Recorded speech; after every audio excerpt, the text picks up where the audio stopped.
Hello, my name is Diana Dirkby and I live with paranoid schizophrenia. You are listening to my podcast show, Schizophrenia as I Live It. The soundbite you just heard is from Pastime with Good Company by King Henry VIII, performed by the Chestnut Brass Company.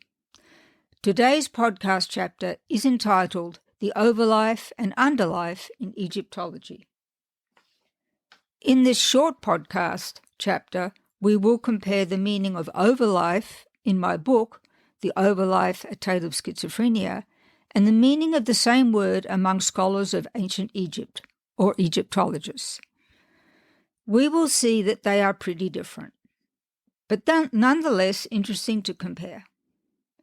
Egyptologists also use the word underlife, which doesn't occur in my novel.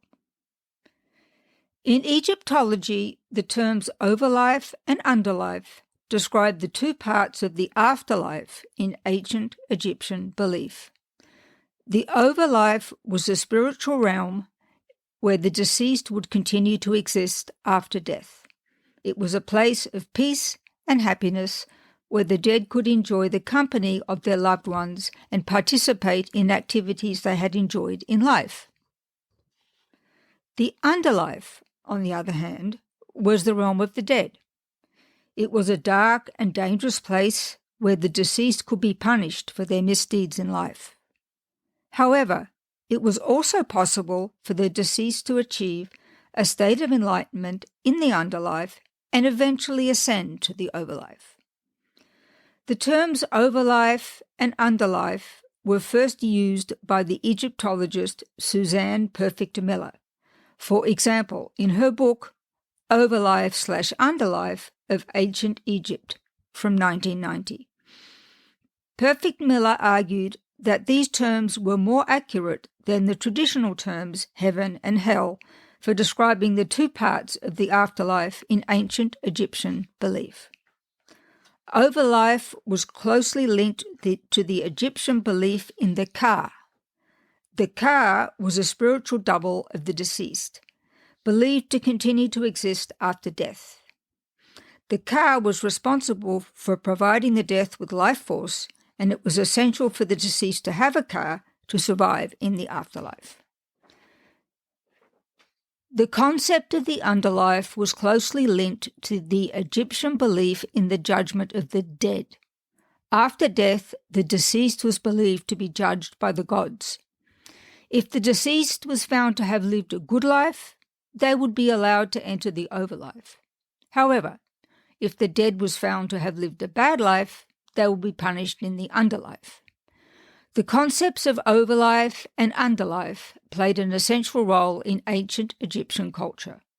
They helped to shape the way that the Egyptians thought about death and the afterlife, and they also influenced the way that they prepared for death.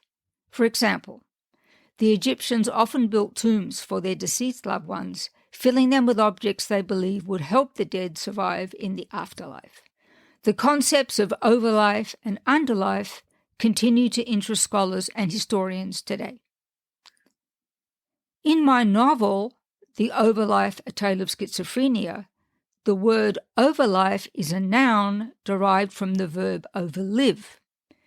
In Collins' English Dictionary, published by HarperCollins, overlive means to live longer than another person or to survive an event.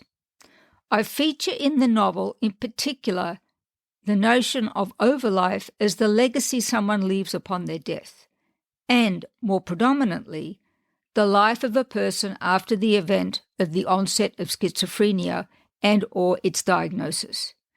The official diagnosis affecting how others view you.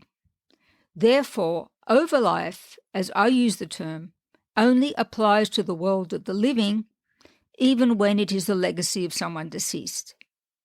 We make no assumption about the afterlife, and there is no mention of good or bad fates after death.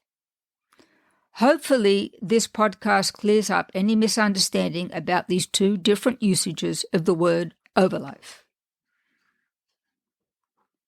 So that's all for today. We finish with a soundbite of Glenn Gould playing Bach's Chromatic Fantasia and Fugue in D minor, BWV 903.